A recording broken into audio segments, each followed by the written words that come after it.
is what we call active reading. And that is the ability to not just read, but to read and understand what this textbook is saying, to understand it in a way that if you were to take an exam and it was an open-ended question, you'd be able to explain, right, in your own words, what it is that you were reading. And so we would learn that on the first class day. But then that second class day, we want to give the students the opportunity for hands-on experience, right? And so this is, how do I implement or apply what I've learned? And so that second class day, we may have different departments come and present. We may have our peer mentors who are embedded in this course work with students to apply that. We may say, bring your schedule, bring your planners, and we're going to help you like create your plan for the semester and what that's going to look like for you. And so this is a really cool opportunity for students to be able to learn these academic skills amongst their peers that they're going to be taking other coursework with throughout the rest of their time here at Sam Houston. All right. So if you see FLC, that's our abbreviation for First Year Learning Community. And so this is your 1, 2, 3 on how to join, right? You're going to meet with your academic advisor, like I mentioned on the last slide. Then after you meet with your advisor, you're going to register for the 1-hour themed section that that advisor has encouraged you to. The reason that you want to meet with your advisor first is because they're going to look at your academic plan, the thing that's going to keep you on track to graduate, and see what's a best fit, not just for your schedule for the semester, but what's going to help you matriculate from freshman year all the way through graduation.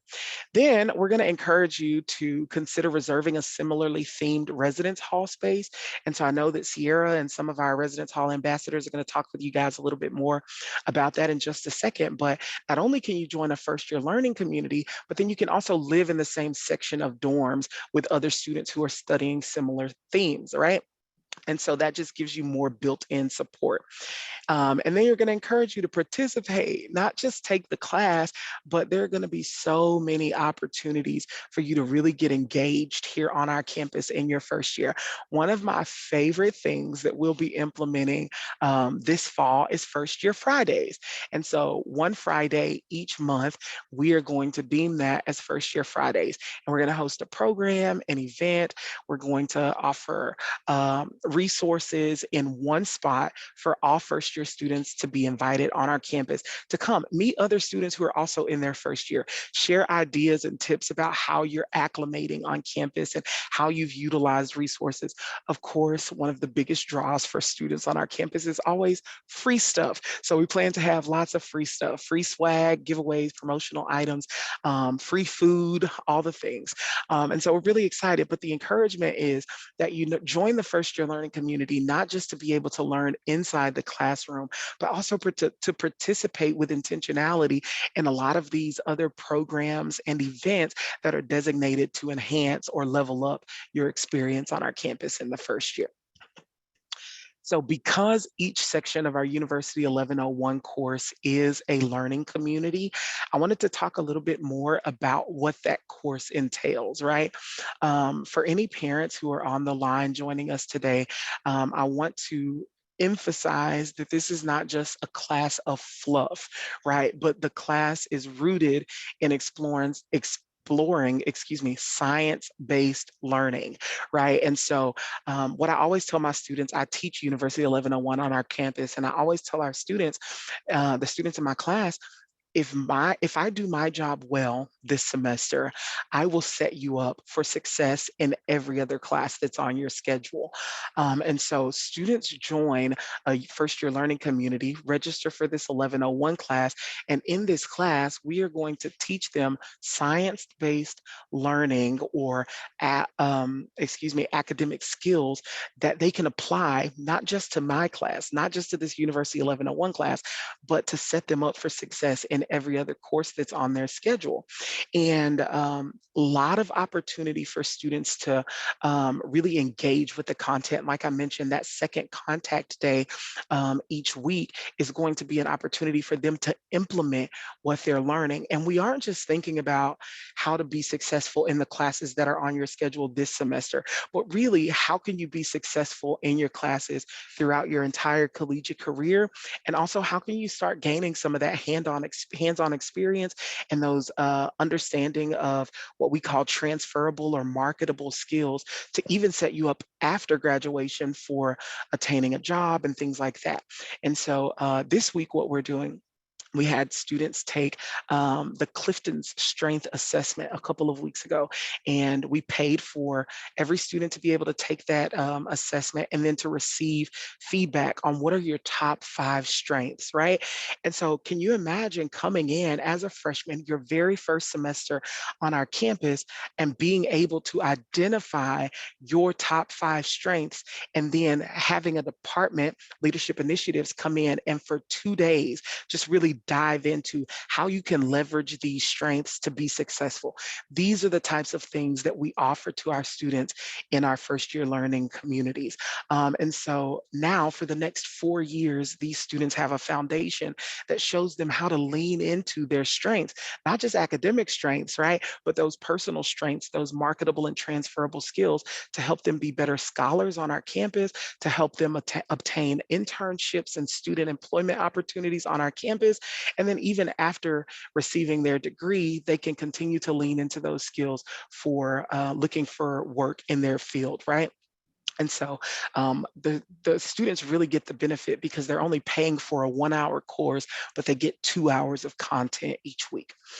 Additionally, each section of the course has an embedded peer mentor. So these are one of our student staff here in the Academic Success Center who are trained and certified to help students with these academic skills, to help build and cultivate these skills like time management, active reading, study skills, and things like that. So every day that your student goes to class, there will be one of these peer mentors in the class as if they were a student. And a lot of times students just would prefer to have certain conversations with a peer, with someone else who's in college, someone else who's taking courses right now. So they may not feel as comfortable coming to me as the instructor of the class, but this peer mentor gives them an outlet, someone that doesn't feel maybe as intimidating to have certain conversations with, reach out for help when they need it. And these students, like I said earlier, are not just hired, but they are trained and certified to do this job. So I've mentioned some of the coursework that we do, but you can kind of see a little bit more in depth. Time management we do for 2 weeks because that is often one of the pain points for a lot of first year students on our campus. There's so much to do, right? And a lot of times students feel like they have so much free time, right? Because unlike high school, you're not in a classroom setting from 7:30 in the morning until 2:30 in the afternoon, but you may have a class at 9 o'clock and not have another class until 11 o'clock. And so students will come in and say, oh, I have 2 hours of free time. Well, is that time really free, or do we need to redirect some other things that are on your to-do list to be done during that time? And so these are some of the things that we explore in the class.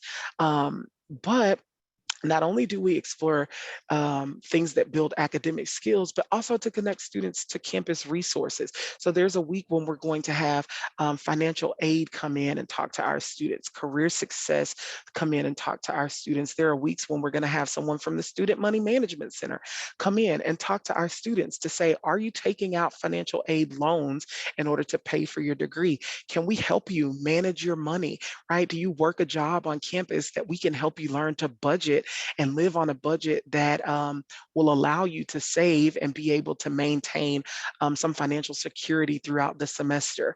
And so we want to make sure that students are aware of the resources that are available to them.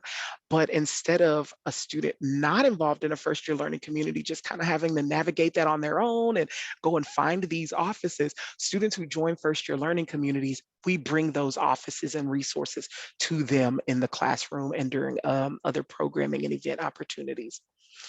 So these are just some of our success rates from some recent years that we're really, really, really proud of.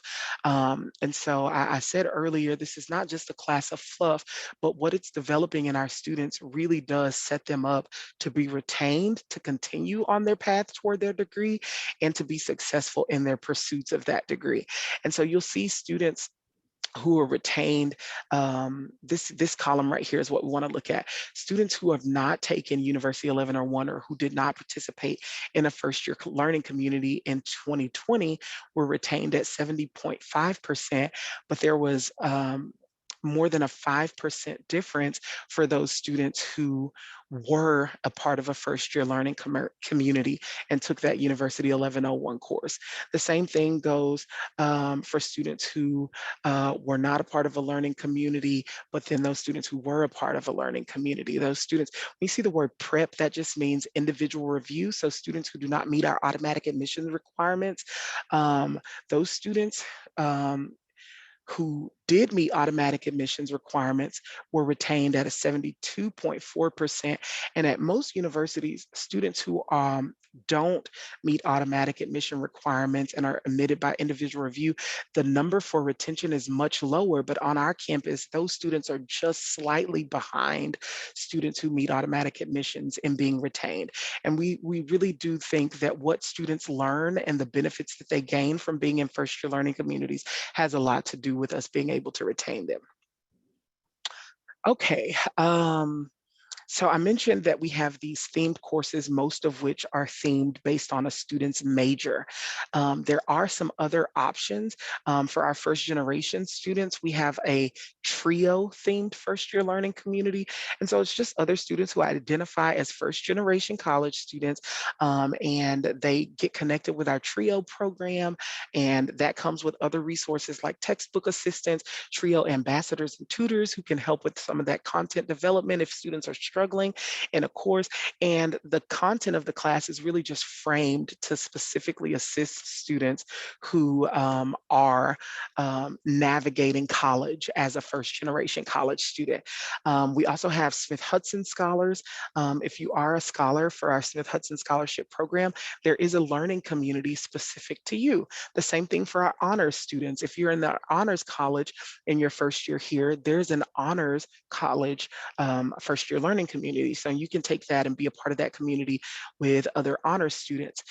I'm really excited to say that we are piloting beginning this fall two other sections, one for students interested in learning from a minority male perspective. So you do not have to be a minority male to join the community, but just know that that learning community will be framed to talk specifically about challenges that minority males may face on a college campus, and specifically a predominantly white institution. Then the second new themed section that we're going to be piloting this fall will be a community for first-time transfer students. And so those transfer students have some unique challenges that they may face. And we have a department here on our campus called Evolve, and they have been able to identify some of those unique challenges and create opportunities for those students to navigate around those barriers and achieve the ultimate success on our campus. And so we're really excited to be expanding this idea of themed sections to go beyond major and even look into some student interest groups. So these are some of the themed sections that you'll see us offering this upcoming fall. Our College of Arts and Media, or CAM, College of Business Administration, Criminal Justice, College of Education, Health Sciences, and then under Health Sciences, you'll see a health version, and then also a learning community for pre-nursing students. The College of Humanities and Social Sciences will have a people helping people community. So if you're interested in going into any people helping profession, that would be a good one for you to consider.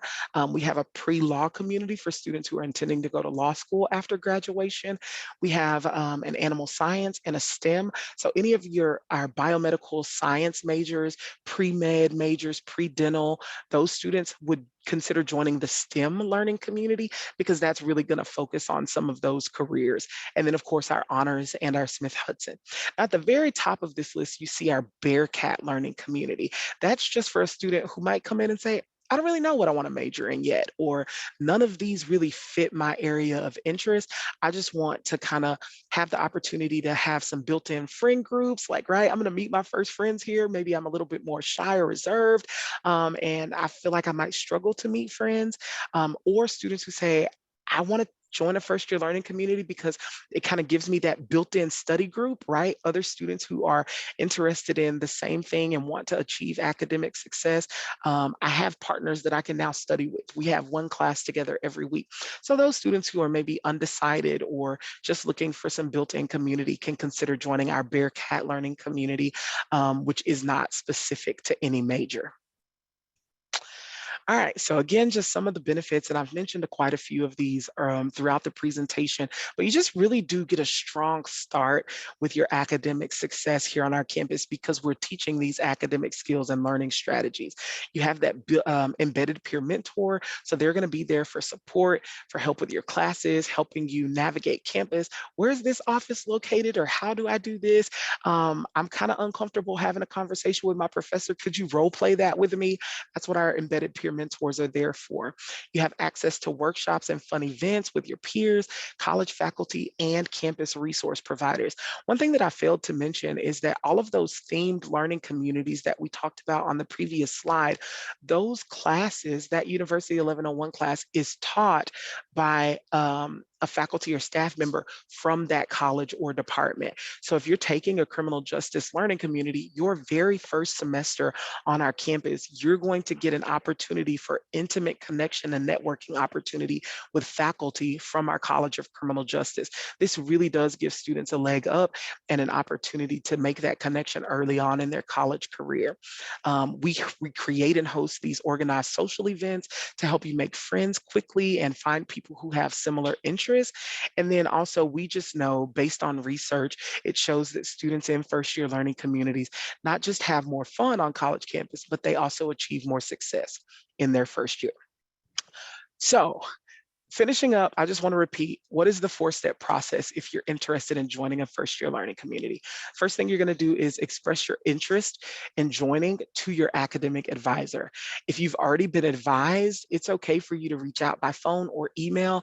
If you were not advised to join a University 1101 class so that you could be in one of our learning communities, just send that advisor an email or make a phone call, and they can go in and add that to your advisement notes so that you can add that to your schedule when you register. The second step, add the appropriate section to your fall 2022 schedule. So after you meet with your advisor, they're going to say, based on your major or your area of interest, these are the sections that are most applicable to you, and you would select from the list that they encourage or advise you for. Next, we're going to invite you to consider joining a living community through Residence Life. So you'll receive an email saying, hey, we have these cool living communities where you can live in the same section of a dorm with other students who have the same major as you. Are you interested? Click here. That email is going to go to your Sam Houston email account. So make sure that you're getting comfortable with remembering to check that account. And then lastly, we're just going to invite you to prepare for your first year at Sam Houston to be on a whole new level by joining one of our first year learning communities. Again, my name is Victoria White. I'm one of the assistant directors here in the first year experience and academic success office. Here's our website for more information, our email address, and our contact number. So if you have a pen and paper and want to write that down, or grab your cell phone and take a picture of this slide, we'd love to continue answering any questions or have further conversation and dialogue with you about how you can level up your first year experience with a learning community. I'll leave this slide up, and I'm also going to open the floor if anyone has questions. I'm happy to take and answer any questions that you might have for me right now. I have one question. Is this a requirement of the students? That's a great question. This is not a requirement unless the student does not meet our automatic admissions requirements. If a student meets our automatic admissions requirements, they do not have to join a first year learning community. They do not have to add a University 1101 course to their schedule. However, it's beneficial to both students who are required to take it and those students who are not required to take it. And beginning fall 2022, the class will be a part of component area 9 in our core curriculum. So it will not be like an added class. It'll count toward hours that students are required to take in order to graduate. So it won't be like a student earning 121 hours for a 120-hour degree. It would count toward one of the 120 hours that they're already required to take. Great question. Thank you for asking. A few that have just come through the chat. Annalise has done a good job of answering a couple that kind of tied into Res Life. But one of them, someone is asking, what is the University 1101 class categorized as? Like, for example, is it humanities or philosophy? And can the credit be applied to the student's degree program? So historically, that was not the case, but we went through the necessary approval process here in the last couple of years to get it added to our core curriculum. And so now it will count toward the student's degree beginning in fall of 2022. It's not necessarily categorized like as a specific department. So if you take a criminal justice themed section of 1101, it won't count as a criminal justice course. It'll just be a course from component area 9, which every student will have to have a certain number of hours from. So you could just choose or elect to have this count as one of the hours that you're required to take from component area 9. So instead of taking life wellness or anything that's for the 1 hour, we could take this. I don't want to say that you could substitute that specific course just because I'm not an academic advisor, but anything in component area 9, you could choose, and your academic advisor could tell you which classes could substitute. So when you meet with your academic advisor and you express your interest in joining a first-year learning community, your academic advisor will say, all right, so you need this many hours from component area 9, and that could be any of these 8 classes, any of these 12 classes, and you could go in and choose the ones that you want. And so this University 1101 course could be one of the ones you select. But I don't know specifically that it could replace the class that you mentioned in particular. So I have a incoming kid in the fall of 2022, and she's already been advised, and her degree plan was for English with a dual minor, creative writing and digital design. So should she just call her advisor and seek to, add this, have them added into the plan? Absolutely. And the reason we do that is because we just want to make sure that sometimes students who come in with dual credit hours or things like that, we want to make sure that it fits in. We don't want to add any extra time, financial obligations to that student's time here at Sam Houston. And so we want to make sure that it's helping them achieve their goal of graduating and earning that degree and not adding something additional that they don't need. And so even if the student has already met with their advisor, yes, we encourage them, circle back, say, I would like to add this. Does that work with my degree plan? Okay, thank you. My pleasure. And this, Sorry. My daughter's an incoming freshman, and she has been trying to get advice on the nursing program, and she doesn't know if she should apply through the nursing CAS now or do that in her second or third year. Yeah, I think that would definitely be more for an academic advisor on that part of it. I guess she's tried to reach out several times and nobody gets back to her. So I was just for a long shot trying to ask if you guys would know. For sure. I agree with Amanda. That's best answered by an academic advisor. Prior to my time here, I worked in admissions, so I can tell you with a fair amount of certainty that that's not something that the student would apply for in their first year.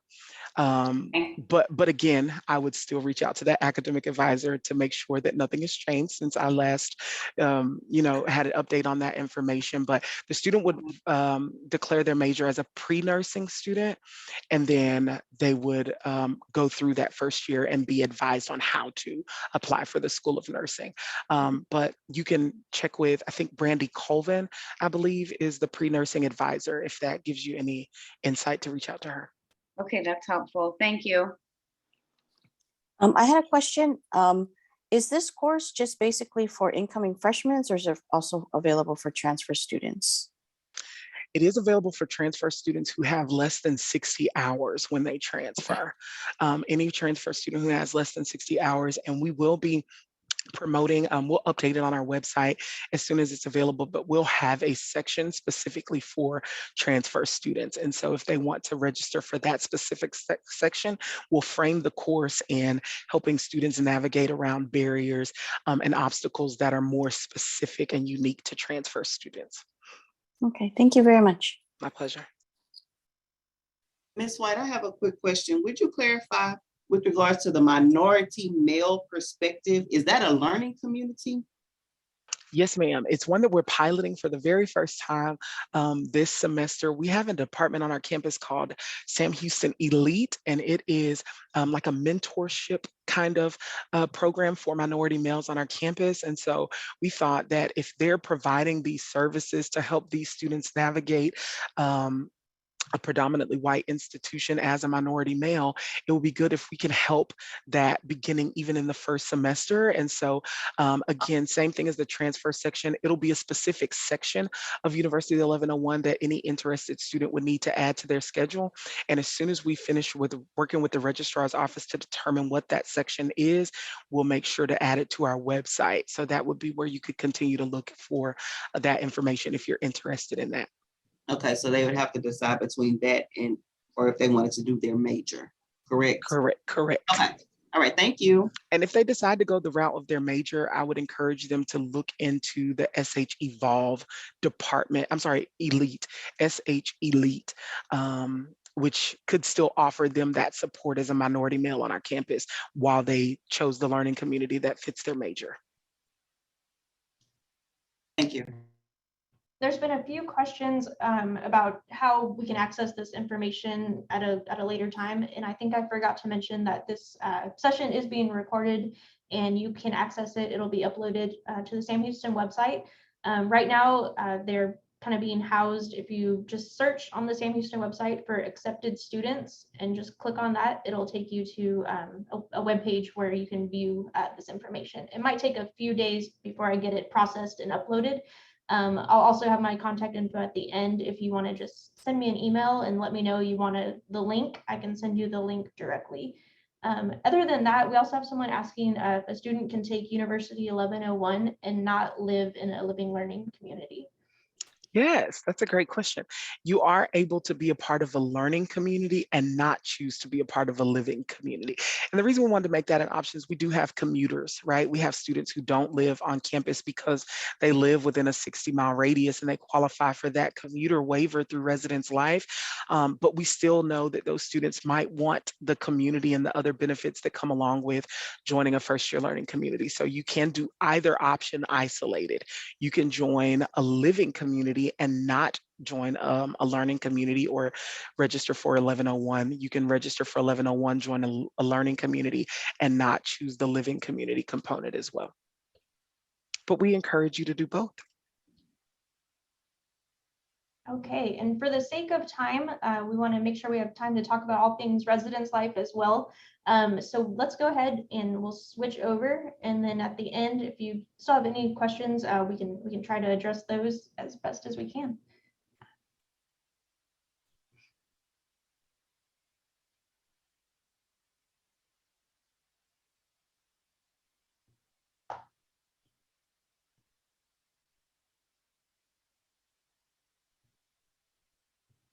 Hi, everyone. My name's Annalise. I'm a student worker here at Residence Life. I'm a housing ambassador. So we'll just be taking a little bit of a look of what Residence Life here at SAM is like. If you have any questions, you can ask in the chat box, and my coworker Maddie will try and answer as best as she can. And then you can also ask questions at the end.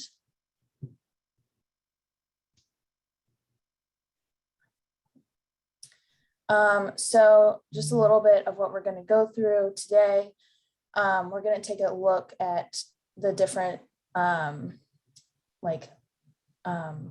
living on campus, different dorms we have, the meal plans we offer, and we'll talk again about the living communities and the different housing styles, which are traditional, upgraded traditional, semi-private, and private, and we'll go into detail about those. Okay, so applying for housing. All students who live on campus, with the exception of Bearcat Village, because Bearcat Village is only for upperclassmen, must have a residential meal plan. All first year required students will be defaulted to the all access meal plan, which can be changed once you register for classes, but it needs to be changed before the first day of move-in. Bearcat Village does have a kitchen, so that's why you aren't required to have a meal plan, but it is only for upperclassmen. So as of right now for first year students, what you need to do as soon as possible, if you have gotten accepted into SAM, you need to put down that $200 deposit in the housing portal, and you need to do that by card or by check, because sometimes it won't work if you're using a debit card. So just FYI. And the reason why you need to do that as soon as possible is because that puts you next in line to pick your dorm. So first person who puts down the deposit gets first pick on the dorm. And then roommate selection is already open. So if you have somebody that you know that is going to come here and you want to room with, then you can select them as a roommate, and that ends May 1st.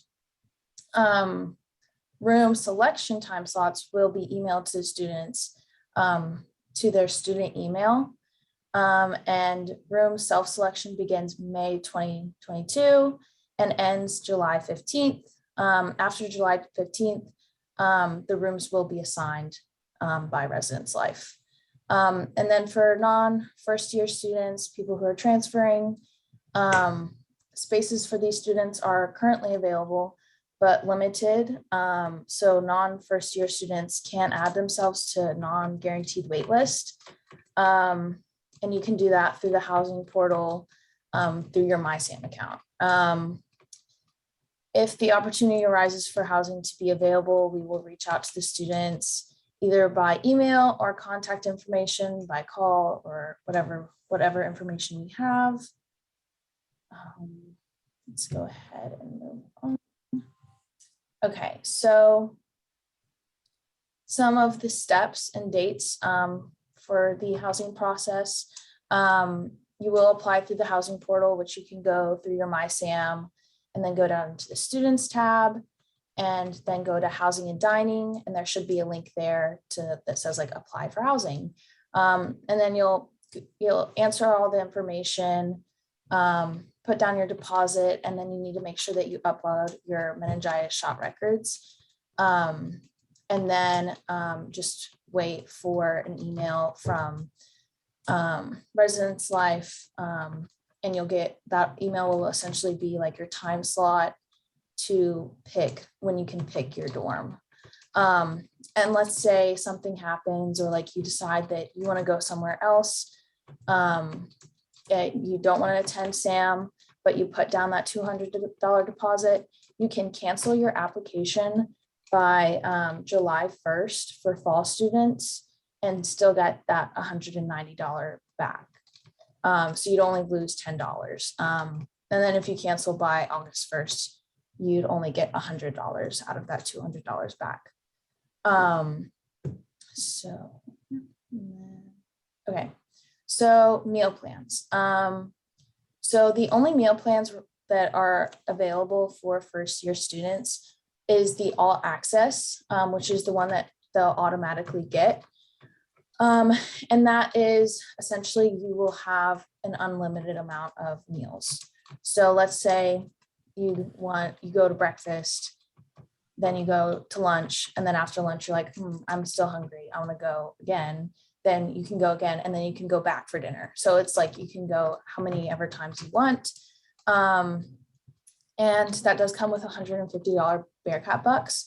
And Bearcat bucks is the money that you can use for the fast food places on campus. So like Starbucks, Chick-fil-A, Subway, those places that we have here on campus. And then for first year students, you can change it to the 15 meals per week. So you would basically be eating only like lunch and dinner. Let's say you don't eat breakfast, or you don't, eat one of those meals. Then I'd highly suggest doing the 15 meals per week, because then you also get $300 Bearcat bucks. And then for people who are not first year students, you can do the 10 meals per week and the $450 in Bearcat bucks. We also do have commuter meal plans available for people who don't live on campus, but they still don't want to have that extra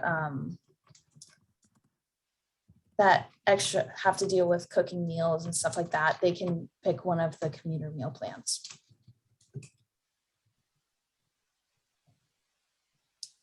All right.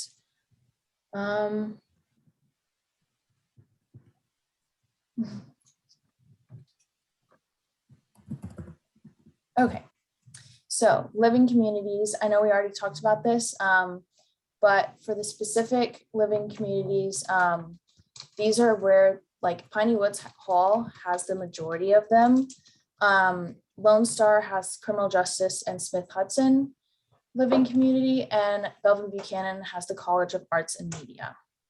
So just FYI, if you are looking into going into one of those, then these are the dorms that you would be staying in.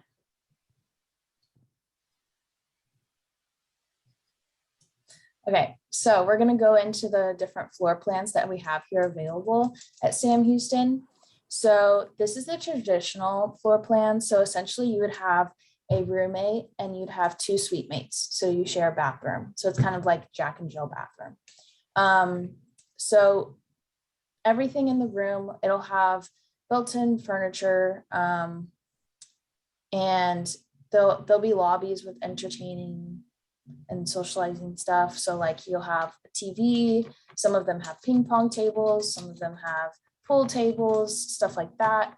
And then a micro fridge is available in most, and it's the ones that have the asterisk on the sides. Those are the ones that have micro fridge, so microwave and fridge available in those dorms. So yeah, and in these dorms you can bunk the beds if you want to, or loft them. It just depends on the dorm. And if you do like want to bring a fridge, then you'd have to look at the handbook for the specific hall to see what is allowed, because we do have restrictions on that. So the upgraded traditional. So it's going to be somewhat the same as traditional, except it's going to be a lot newer. And this will be Piney Woods Hall and San Jacinto Hall. San Jacinto Hall is currently being built. It should be done by fall 2022. I can't guarantee anything on that, may have some complications, but hopefully it's done by then. So as you can see here, it's a little bit of a different layout. You do have built-in closets, and the bathroom is a bit bigger. But in these dorms, you can loft the beds if you want to. All the furniture is movable, and they do provide micro fridges and elevator access. And there are study rooms on each floor, which is really nice. And there's a thermostat in each room to change the AC and heat. With the traditional style dorms, it depends on which dorm you're in. You'd have to check online to see which dorm you want to move into to see what is available. Some of them have window units, some of them have a thermostat. And then there are community learning centers within the building. And essentially what that is, it's going to be like a computer lab. So there's going to be computers available for students to be able to do work. print. They can do study sessions in there. So it's just kind of nice to have that access like right underneath you. Again, it's not, I tell this to people on tours, it's not a deal breaker if you don't have that in your dorm, because there are computer labs all around campus available for students. Okay, so semi-private style. This one will only be Lone Star. The reason why this is semi-private is because you do have the built-in closets that kind of make a divider in the room. All the furniture is movable. Again, beds are separated by closets. You do have a micro fridge available. And there is a shower and bathtub combo. And there are ceiling fans on either side of the divider. And there's a thermostat in the room to change the AC and heat. Okay, so private style. This one will be Raven Village and Sam Houston Village. Private style, you will be sharing a living and bathroom space with your roommate, but you will have your own individual room. So you'll get that privacy. All the furniture is movable, again, micro fridge, elevators are available. And there are study rooms on each floor and thermostats change the AC and heat. As you can see, there is like a little kitchen area. That is a kitchenette, so there's not going to be an oven available in there, but there's going to be a micro fridge combo. So.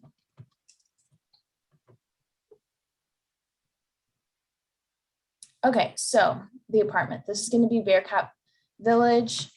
These are our on-campus apartments. It is only available for upperclassmen. So you cannot live here even if you are classified as a sophomore. You will have to it'll have to be 9 months from your graduation date. All of the furniture is movable. You have private bedrooms, ceiling fans in each room, thermostat in the room, and it's fully furnished appliances. So you have an oven so you can cook. This is the one where you don't have to have a meal plan if you live here, because you do have access to be able to cook your meals.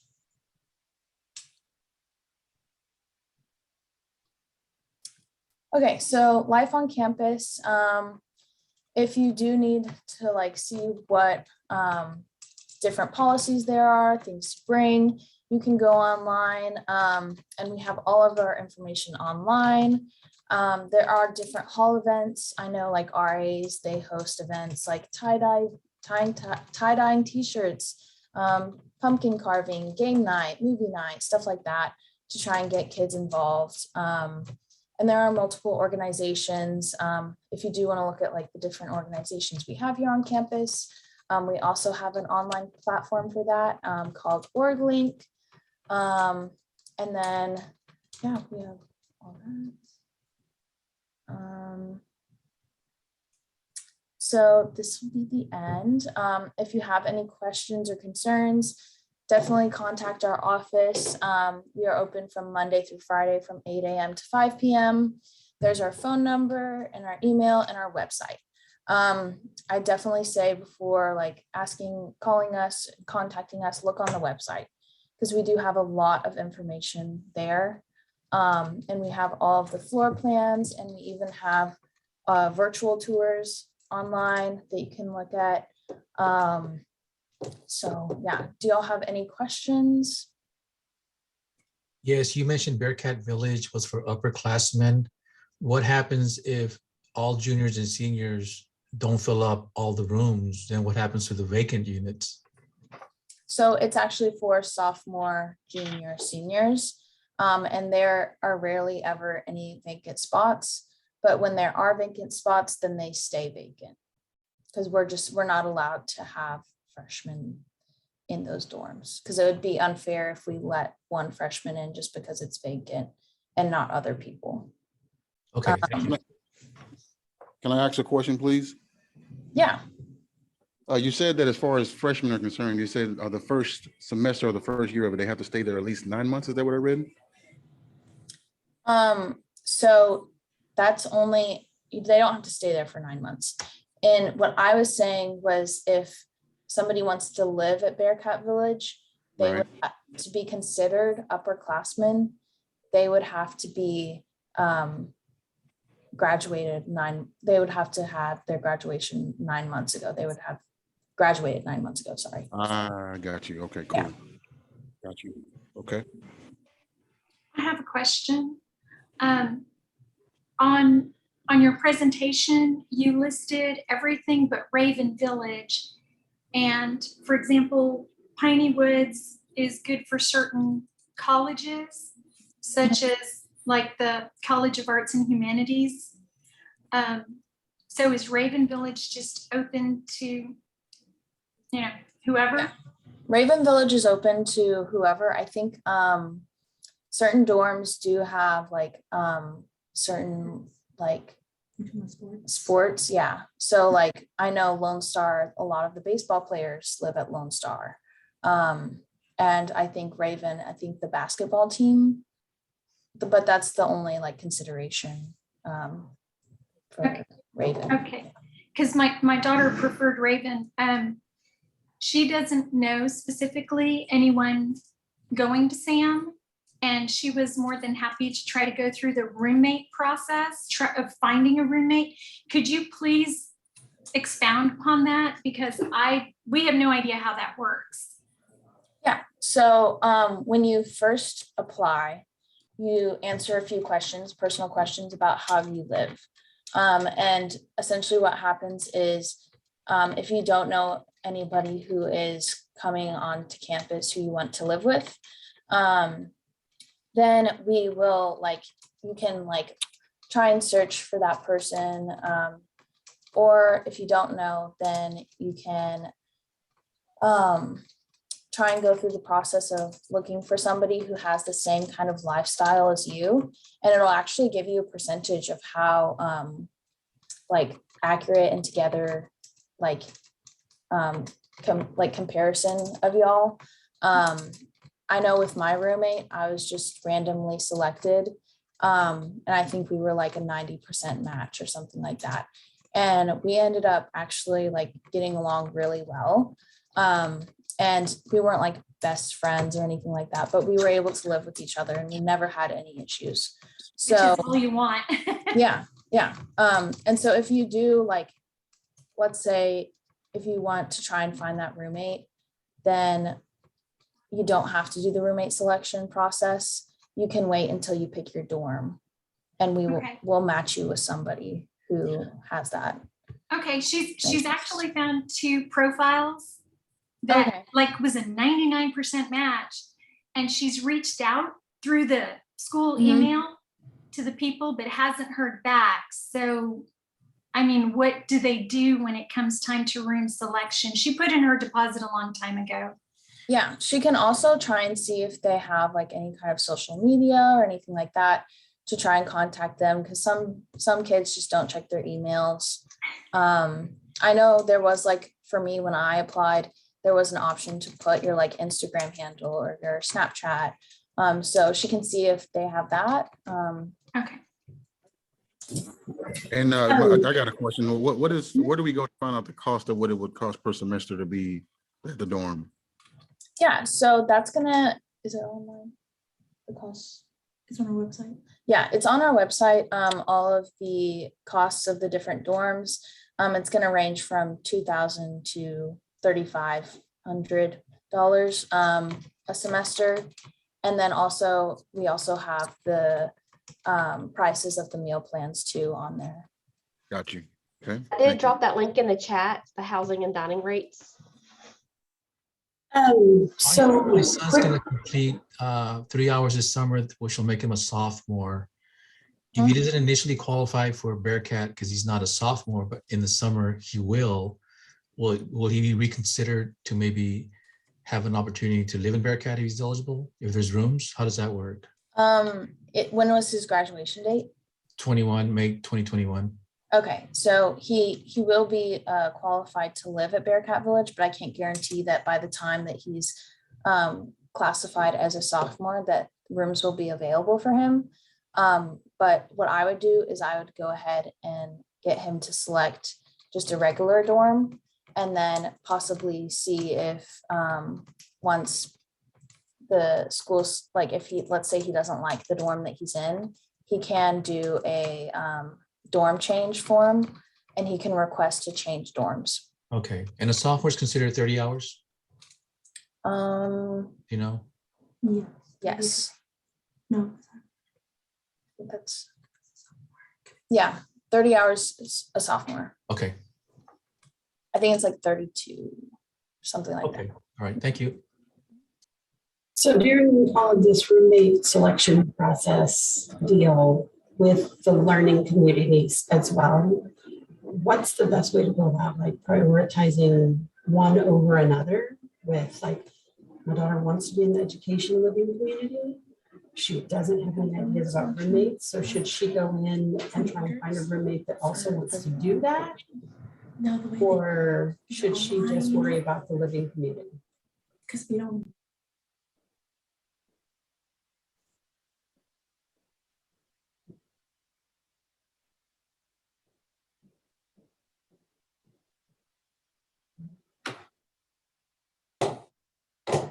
Okay. Yeah, so as far as learning communities, you said that she is going to be in one. Well, she wants to be in one. She wants to be in one. She's Yeah. already So, tried to contact multiple people and can't get a hold of anybody, but I'm just trying to figure out, should she try and do the roommate thing first and then hopefully can find one that wants to do education? Or will they just assign her a roommate in that learning community? yeah, she can look through the profile of education majors if she wants to. But yeah, I'm not sure if they would be wanting to be in the learning community too. But she can do that, and then she can always change roommates if she wants to.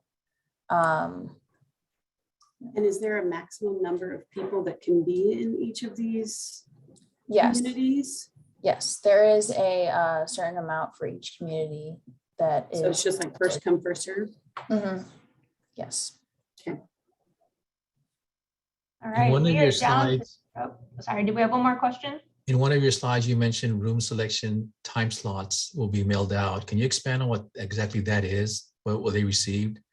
Yeah, so essentially you will get an email saying that you are gonna have like a date and a time of when the rooms will be, like the portal will open for you to select your room. So then you'll just go into your housing portal and you'll be able to look through to see what's available. And you can select the dorm that you want. Okay, thank you. Can I ask one more question before we go, please? Yes. I know this might sound like a crazy question, but let's say the roommate thing happens, right? As far as the cost for the room per semester, is that split between the two students, or you still pay the full price on both sides? So you pay the full price. It's only your One person per semester. yeah, one person per semester. Got you. Cool. Okay. All right, we are coming to the end of our hour here. I know Maddie and Sierra, I think you guys were able to answer a lot of the questions that came through the chat. I saw you guys were monitoring that really well. Let me pull up this other screen really quick right before we close.